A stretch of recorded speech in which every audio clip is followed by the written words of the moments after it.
Protocol breach. They say the building saved us. But I remember the door, and I remember someone holding it open.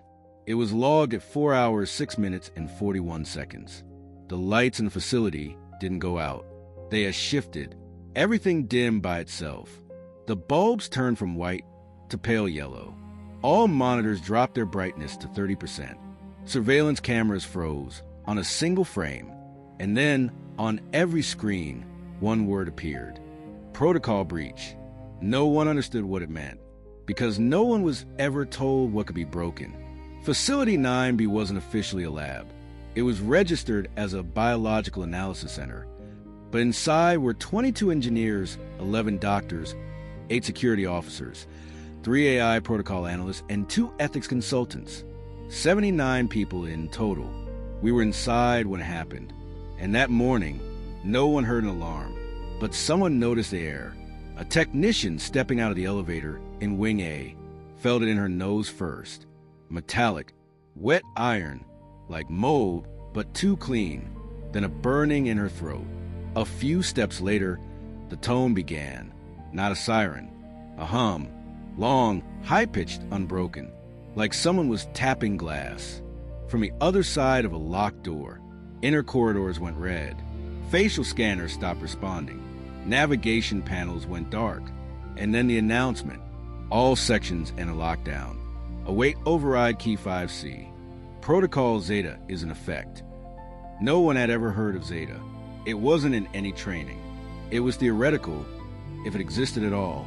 The first escape attempt happened at 4:13. 2 people ran toward exit door 2. It was locked. The panel didn't respond. But someone was there. At the end of the corridor, bathed in flickering red haze, a figure stood. No helmet, no ID badge, no voice, but his right arm was extended, his hand resting on the hinge of the door, and the door was open, not fully, just enough. No hydraulics, no noise. The man didn't speak, didn't move, but everyone knew he was holding it. The first 2 passed. He didn't let go. Then 4 more. Then 8. Then 30. They ran. No one looked back. No one thanked him. They just knew that door wasn't opening. It was being held. Alia was in Wing B. She saw exit 2 on her emergency map. When the guidance systems failed, she ran. Smoke, panic, red light, and silence. Then, a shadow. She reached the door, and he was still there. They didn't speak. They didn't make eye contact. But as she passed him, she could have sworn. His hand trembled, only for a moment, but he held the door. The last survivor passed through at 4 hours, 21 minutes, and 12 seconds. And then, the lights went black. Darkness swallowed the corridor, and the man who held the door was gone. They gathered outside, 78 people. No one went back. They all knew he was still in there when the door shut. But when recovery teams entered the building the next morning, they found no one inside. No body, no uniform, no trace. Records showed 78 people evacuated. No rescuer, no ID, no image on the cameras. But every survivor said the same thing. Someone was holding the door. Emergency log 0x79. 78 names, 78 faces, 78 bioscans. But everyone remembered a 79th person, and the system didn't. The debrief room was too cold. The kind of cold that comes from recycled air and bureaucracy. Alia sat on a stiff metal chair, hands clasped, eyes on the floor. Across from her, a man in a gray regulation suit. He slid a file onto the table. 78 confirmed survivors. All scanned, all accounted for. No casualties, no anomalies. Alia didn't respond. He tapped the folder. It says here you believe there was a 79th. She looked up, eyes steady. Not believe. I saw him. He held the door. In another room, 6 floors down, 2 analysts reviewed security footage. Camera 2C, blacked out. Camera 2D, corrupted. Camera 2E, 3-second static burst. None of them showed the hallway. None of them showed the man. But 23 different survivor testimonies, given independently, describe the same moment. A man at the door, arm extended, holding it open, letting us through. No badge, no radio, no face they could name, but always the same final words. He didn't run. He never turned around. He stayed. The internal report was filed that afternoon. Log Ref 0x79. Survivor hallucinations during evacuation event. Likely result of oxygen deprivation, visual trauma, or mass panic mimicry. The report was classified as closed, but the rumors weren't. The next morning, a maintenance worker filed a discrepancy. Exit door 2 showed manual override activation from a user ID that didn't exist. Timestamp, 4 hours, 12 minutes, and 3 seconds. Duration, 9 minutes, 8 seconds. Too long for a glitch. Too long for coincidence. Alia returned to the building a week later. The halls were empty, the walls cleaned, but exit door 2 had one thing left untouched. A small burn mark, in the shape of a handprint, not scorched, not chemical. It had been pressed into the steel, as if the heat came from inside the palm. She reached for it, but didn't touch, because she felt it, the warmth still lingering. She asked the new supervisor, who was on shift during the breach, who had access to manual override. He answered without looking up. No one. That door was supposed to stay closed. That night, Alia opened her private terminal. She accessed her bioscan history. From the moment she passed through exit door 2, the system showed nothing. No timestamp, no pressure data, no sound file, just a sudden jump. 4 hours, 21 minutes, and 11 seconds. 4 hours, 21 minutes, and 13 seconds. 2 seconds missing, but she remembered it, clearer than anything. The look on his hand, the angle of his wrist, the silence. He was holding the door for her. She played back the voice log she secretly recorded during debrief. She listened to herself say the words. He didn't speak, but I heard something. She rewound, listened again. Behind her own voice, buried in static, a whisper. You were meant to walk. I was meant to stay. She stared at the screen. The cursor blinked. Then it moved, without her touching it, for letters appeared. 0x79. The man in the gloves. She didn't remember his face. No one did, but they all remembered. The gloves. It began with a dream. Alia stood in the corridor again. Red light, smoke, silence. The door was open, just like before. But this time, he was facing her, not speaking, not blinking, just standing there. Still, heavy, wearing black gloves. She couldn't see his eyes, or his face, or even the shape of his jaw. Just the gloves. They looked old, not regulation. Not synthetic. They were worn leather, creased and faded, like they belonged to someone from another time, and they were the only detail. Her brain refused to let go. She woke up at 3:17 a.m., sweating, heart racing, breathing like she had run a mile. She opened her tablet, typed in the internal staff database, searched, black gloves, manual override, non-issued uniform. 0 results. Later that week, Alia met with a trauma counselor. Standard protocol after a facility breach. The room was too bright, the walls too white. The counselor asked her, "Do you remember anything unusual?" She hesitated. "I remember the hand. It wasn't a weapon. It wasn't a warning. It was permission. Permission for what? To survive." In another part of the city, survivor Dallin Vero, an AI systems technician, was experiencing a similar problem. His dreams were looping. Every time he tried to recall the moment of evacuation, his brain cut away right before he reached the door. But the final frame, always present, a gloved hand, open, holding steel. A third survivor, Elena Pierce, refused to talk to investigators at first, But when shown a diagram of exit door 2, she placed her hand down on the table and whispered. He had burn marks on the gloves, but his skin was untouched. The room went quiet. The recording device blinked, then shut off. 3 witnesses, 3 dreams, no coordination, and yet, same gloves, same posture, same silence. Alia searched the footage archive again, found a corrupted segment from 4 hours, 15 minutes, and 4 seconds. Unusable, but audio embedded. She enhanced the waveform.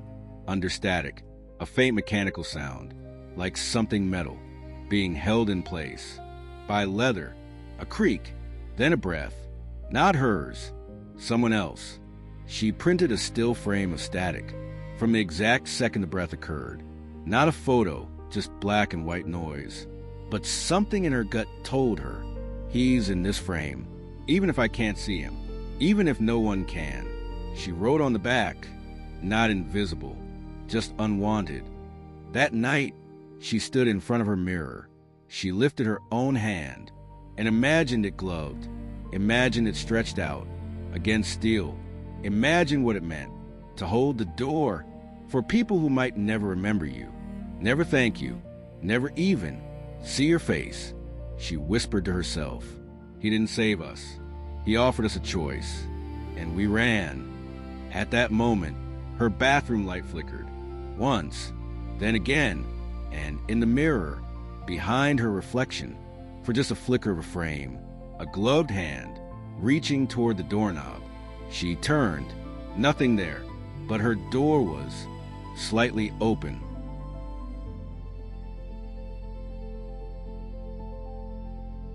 Error memory 17. Some cameras fail, some files corrupt, but sometimes something deletes itself, so no one remembers who was ever there. It started as routine. Security Officer Rail was tasked with auditing exit door 2 footage for the week of the breach. He loaded up the standard surveillance log, dates aligned, time stamps parsed, and then, at exactly 4 hours and 13 minutes, where there should have been 6 minutes of hallway footage, there was nothing, not static, not black screen, nothing. The file existed, but its total runtime? 0 seconds. He tried a system restore, rollback, mirror recovery. Each attempt returned the same message. Error memory 17, not found in cache, which didn't make sense. Memory 17 was a file name. It was a sector identifier, a part of the AI's self-correcting memory array. That meant the camera didn't just fail, it had been told to forget. Meanwhile, Alia reviewed her own tablet's backup logs. She had been recording a private audio journal during the breach, but the folder containing the 4 to 4:30 segment was renamed. Blank window null.mp3. She clicked it. Silence. Then a strange, high-pitched hum. Not natural. Not feedback. Like a resonance. Not meant to be heard. And layered beneath it, a voice, barely there, repeating the same phrase. He holds what memory drops. Alia ran voice recognition. No match. Not human. Not synthetic. Not in the database. The software tagged it as possible unknown speaker, then crashed. In the main control facility, an engineer found something worse. The backup server for hallway cameras had no files dated after 4 hours, 10 minutes, and 1 second, but no deletions were logged. Instead, the clock itself had been modified. Every file timestamp was pushed forward by exactly 17 minutes. The real 4:13 footage overwritten by 4:30 reboot logs. As if time had been manually bent, an emergency meeting was called. Investigators, IT command. Someone asked a question. Who had the clearance to modify system time? Silence. Only one access key had that level. Administrative override 0x79. A key that didn't exist. A protocol that had never been issued. And yet, the logs showed it had been used. A technician, frightened, opened the mainframe diagnostics. At the bottom of the console, beneath layers of system calls, a phrase had been printed repeatedly. Exit granted. Exit granted. Exit granted 78 times, but no 79th, until the last line, exit held. Alia stood at exit door 2 again that night. The burn mark, the handprint, was fading. Security said they'd clean it soon, paint over it. She traced it lightly with her fingers, not to preserve it, to remember how it felt. Rough, warm, human. She whispered, "You didn't open it. You held it. And maybe that's why no machine wants to remember you." The list revision. 79 people said he existed, but the records show only 78. And now, even the list has changed. The investigation shifted, not to security footage, not to door logs, but to people, names, faces, files. The survivor list was recompiled, cross-checked, verified, and it was solid. 78 individuals, all scanned, all biometrically tagged, all accounted for. So, where was the 79th? At 7:42 a.m., Commander Rian stood in the archive chamber, a hard copy of the original staff manifest in his hands. He compared it to the current digital record, line by line, name by name, and on line 79, nothing, just a blank field, as if the file had skipped a breath. They called it a formatting error, a spreadsheet glitch, but when he printed the file, it printed the blank. Ink, paper, nothing on the line, a physical nothing, a space where a name should have been. Later that day, Alia requested access to the original door assignments.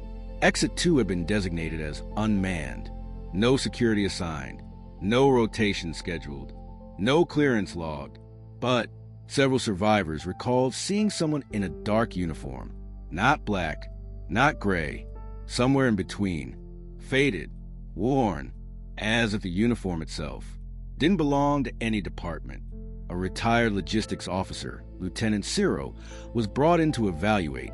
He flipped through the door charts, paused, pointed. "This form isn't standard. It's older." They scanned the print ID.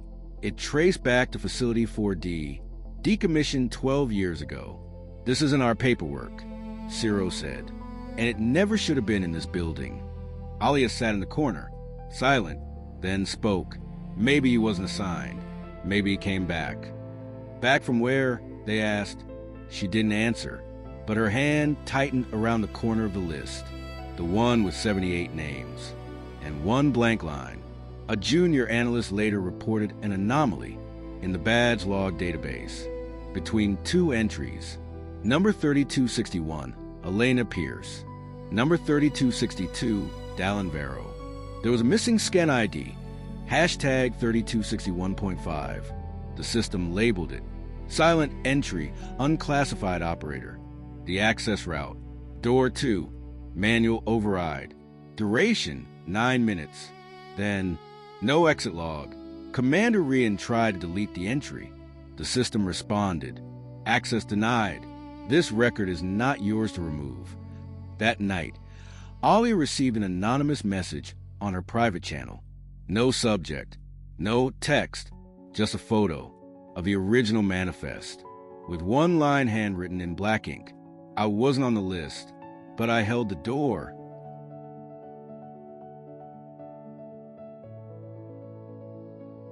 The voice that shouldn't exist.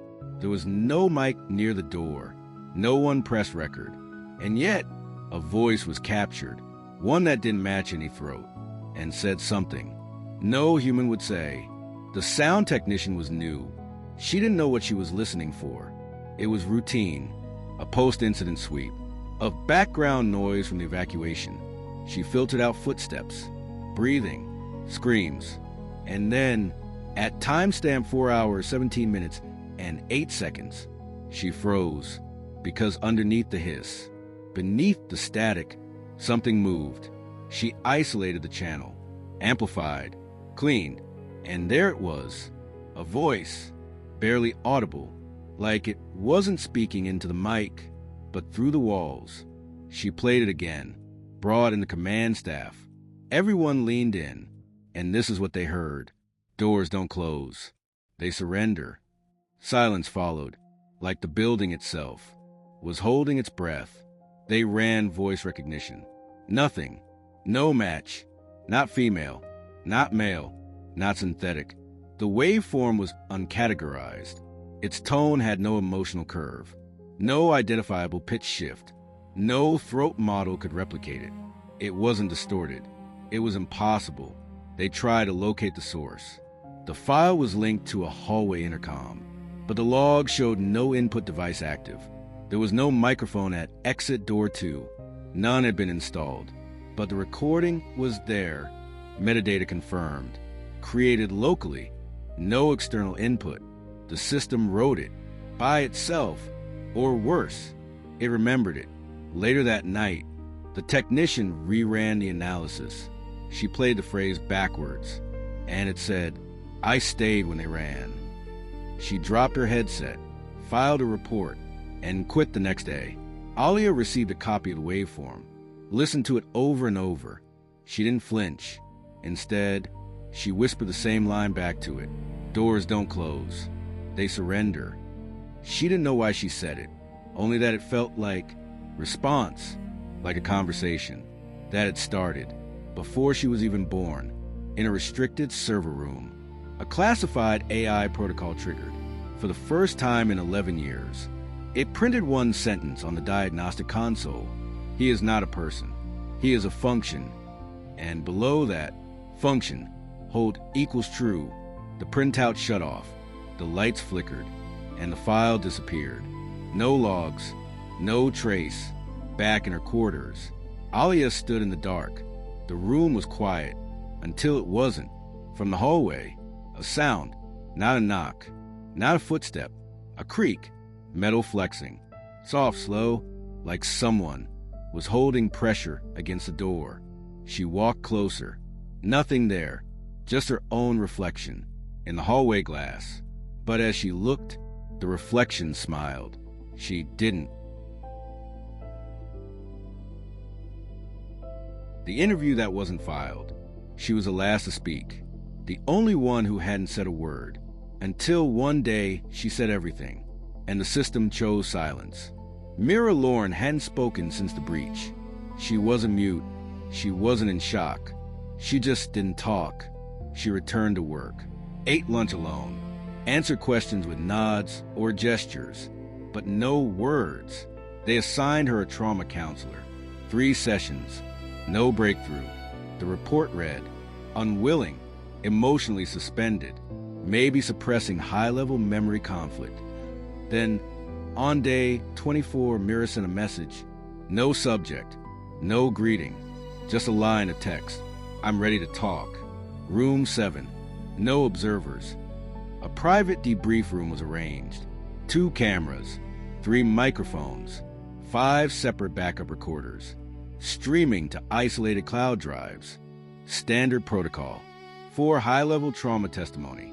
The room was small. White walls. No windows. A metal table. 2 chairs. Mira sat down first. She wore dark blue sleeves. Her hair tightly pulled back. No makeup. No visible expression. Across from her, Agent Kara's, Department of Internal Systems. He cleared his throat. Checked the timestamp. 3:02 and 41 seconds p.m. Mira, thank you for agreeing to speak with us. She nodded. He tapped his pen once on the file folder in front of him. You were at exit door 2 during the breach. She nodded again. Other survivors, many, have referenced a person holding that door open. Someone no one can identify. What did you see? She looked up, eyes steady. Not saw. Felt. Please explain. He wasn't there like a chair is there. He was there like pressure, like something stopping the room from breathing. Kara's hesitated. She continued. I don't remember his face. That's the part that frightens me. I can remember what he smelled like dust and metal and something warm. Not heat, warmth, but his face, it slides away when I reach for it. Kara's leaned forward. Was he in uniform? No, not like ours. His clothes looked borrowed, like someone gave him whatever was left over, and he put it on because that was a role. the role of the one who holds the door. At this moment, the microphones began to hum, just faintly, a soft resonance that didn't trigger alarms, but made the technician outside tilt his head. Inside, the interview continued. Kara's flipped to the second page of her file. You didn't report anything for 23 days. Why now? Because I wasn't sure if what I remembered was mine. And now, she stared straight through him. Now I know it never was. I think I'm remembering his memory, like it passed through me when I ran past him. Kara's didn't respond immediately. The technician outside noticed the video feed flicker. Once, he logged the glitch and tried to restart the redundant recorder. Access denied. Back in the room, Myra's tone changed. Softer now.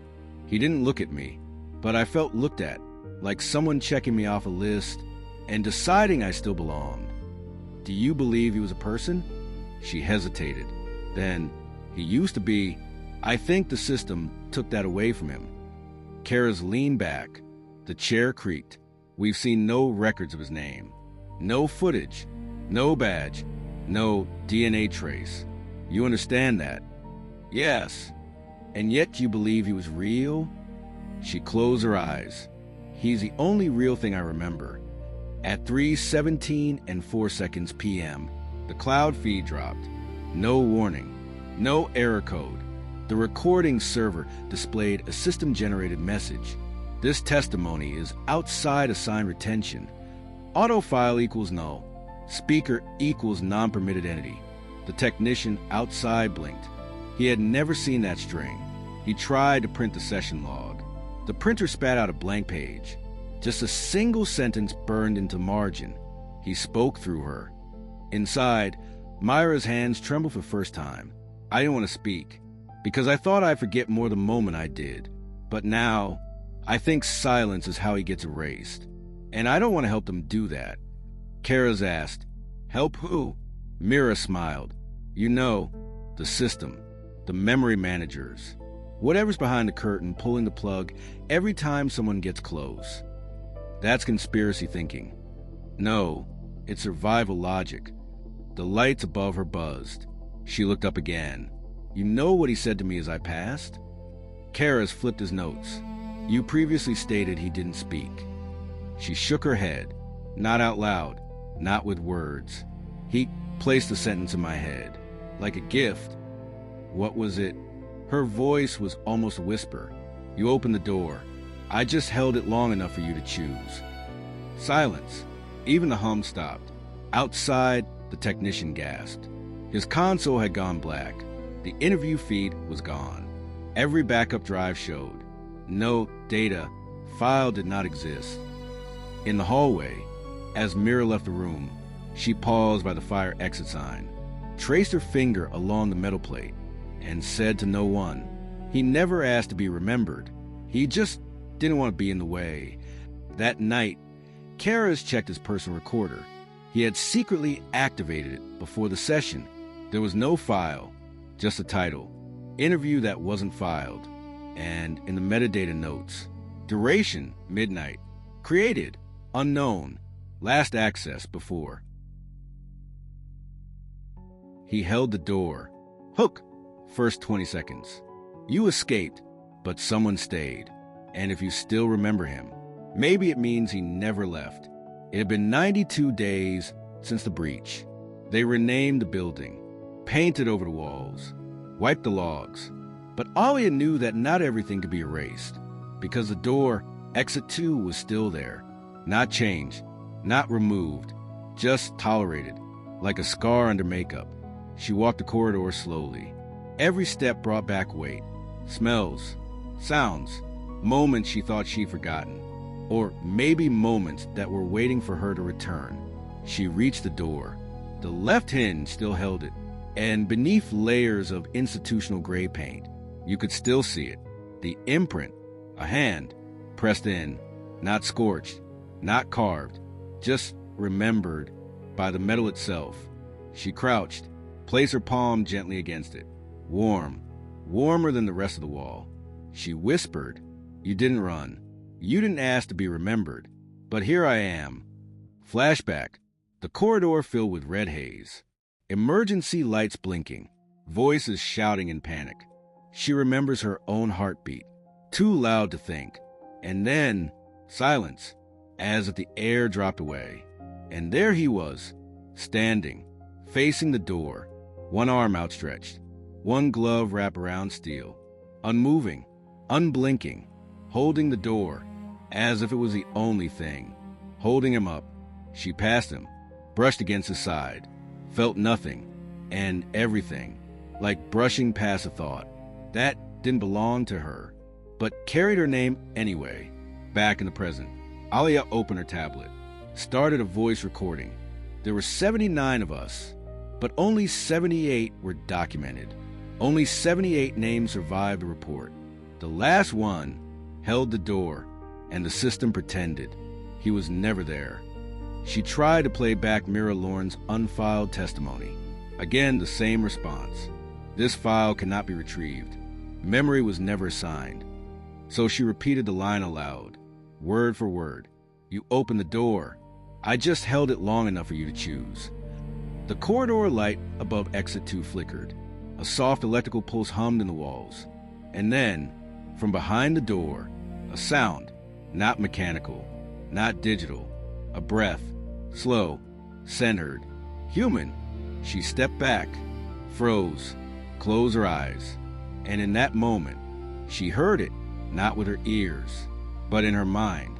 A voice, familiar, not because she'd heard it before, but because it had been waiting for her to return.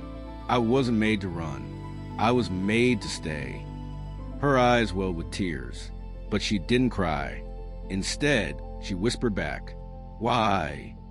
And the answer came, because someone had to, so the rest could leave and still breathe. She looked down. The handprint glowed faintly, just once, then faded. She turned to leave, but paused and wrote something on the wall beside the door with a marker she kept in her coat pocket. A sentence no one else would read, but it wasn't for them. To hold the door is to choose silence, so others can choose life. As she walked away, the hallway dimmed. The lights didn't flicker this time. They lowered, respectfully, like the building was bowing. Cut to, later that night, a new cleaning tech walks the corridor, sees the handprint, frowns, reaches out, but doesn't touch it. He doesn't know why, but he doesn't touch it. Instead, he steps around it, and as he walks away, he hums a tune he doesn't remember learning. The corridor behind him stays still, quiet, but not empty, because somewhere in that wall, beneath the steel and memory and power lines, a single presence remains.